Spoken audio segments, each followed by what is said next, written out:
Hai guys, assalamualaikum. Balik lagi di channel Gria saya. Di video sebelumnya kita udah spill bahwa kita mau bikin lemari dari kerangka holo.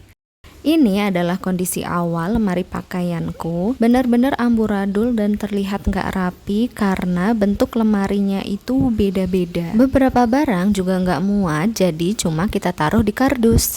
Akhirnya kita memutuskan untuk membuat sendiri lemarinya karena kalau custom itu harganya masih sangat tinggi. Jadi mari simak tutorialnya.